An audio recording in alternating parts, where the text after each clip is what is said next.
Assalamualaikum para pelajar. Hari ini kita akan belajar tentang kecerunan dan luas di bawah graf. Subjek matematik tingkatan 5. Okay, hai.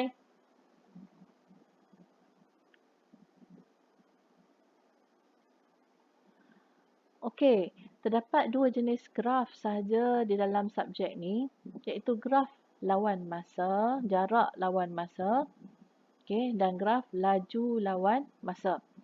Okey, pertama kita akan sentuh tentang graf jarak lawan masa. Untuk dapat laju, kita kena ambil jarak bahagi masa. Kalau purata laju, jumlah jarak bahagi jumlah masa. Okey. Yang ni jarak dengan masa. Okey, katakanlah terdapat jarak sepanjang 8 meter. Di mana setiap petak ini mewakili 1 meter. Okey, dan kita bergerak dalam masa tertentu. Okey, dekat sini kita bergerak dalam masa 5, 6, 7 saat. Jadi, jaraknya kita akan dapat laju sama dengan 8 meter bahagi 7 saat. 1.14 meter per saat. Ini adalah laju. Dan ada satu lagi, kita bergerak dalam masa 3 saat. Kita akan dapat laju 8 meter bahagi 3 saat, 2.67 meter per saat. Tadi satu lebih saja meter per saat. Maksudnya tadi perlahan, yang ni 2.67 lebih, maksud yang ni lebih laju. Okey, kita faham konsep dia. Okey, kenderaan laju 2.67 maksud besar amount dia, maksud laju. Tapi dalam tempoh masa yang singkat, maksudnya dia cepat selesaikan jarak tu dalam masa 3 saat, laju. Kenderaan perlahan apabila masa yang diambil lebih panjang, iaitu 7 saat. Laju dia lebih pendek. Okey, lebih rendah nilai ni maksud lebih kurang laju, maksud perlahan.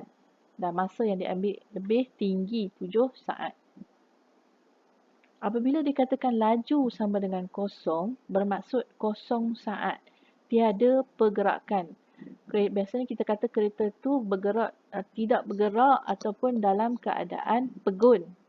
Okey, maksud dalam keadaan senyap. Ataupun statik. Maksudnya kosong. Okey, kalau dia bergerak ke kanan, jarak positif jika bergerak ke depan. Jika dia mengundur ke belakang, jarak dia akan negatif. Graf dia macam tadilah, positif dengan negatif. Okey, sekarang cikgu masuk ke topik graf kedua, iaitu graf laju lawan masa. Sini graf laju lawan masa.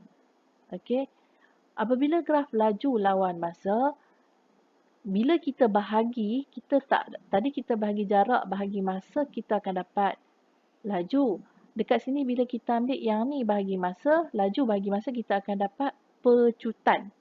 Jumlah jarak kita nak cari untuk graf ni, kita kena cari luas di bawah graf. Okey, kat sini dah tak ada jarak dah. Jadi cara untuk dapat jarak, kita kena cari luas bawah graf. Okey, terdapat halaju malar, halaju sama ataupun pecutan bernilai sama dengan kosong. Bila dalam graf kita tengok garis dia straight. Okey, cikgu bagi contoh. Okey, yang ni. Okey, yang ni dipanggil halaju malar, halaju sama ataupun pecutan kosong. Apa maksud halaju malar, halaju sama dengan pecutan kosong ni? Maksudnya kereta ni daripada sepanjang masa, daripada start sampai habis, dia bergerak dengan laju yang sama. Jadi sebab tu kita kata halaju sama. Pecutan kosong maksud dia tak pecut. Okey. Macam mana kalau kita kata ada pecutan, maksudnya graf dia naik, pecutan dia positif.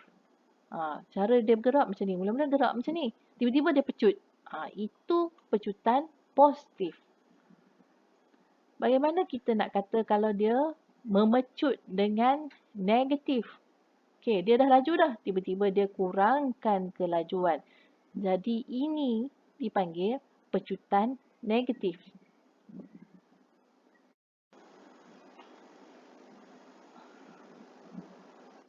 Okey, baik. Bagaimana kita nak cari jarak dalam graf laju lawan masa? Cara dia adalah dengan cari luas di bawah graf. Di sini kita dapat prisma, trapezium lah, bukan trapezium, prisma. Sini kita dapat segi 4 dan sini kita dapat segi 3. Kira luas yang untuk prisma ni. Okey, setengah yang ni campur yang ni darab panjang ni. Okey. Lepas tu kita ada panjang kali lebar, lepas tu setengah kali tapak kali tinggi. Okey. Rujuk balik formula luas untuk prisma segi 4 dan segi 3. Dapat luas tu kita tambah keseluruhan jumlah luas di bawah graf tu. Itulah nilai jarak. Okey, ini adalah kaedah mencari jarak pada graf laju lawan masa. Okey, setakat ni saja. Terima kasih.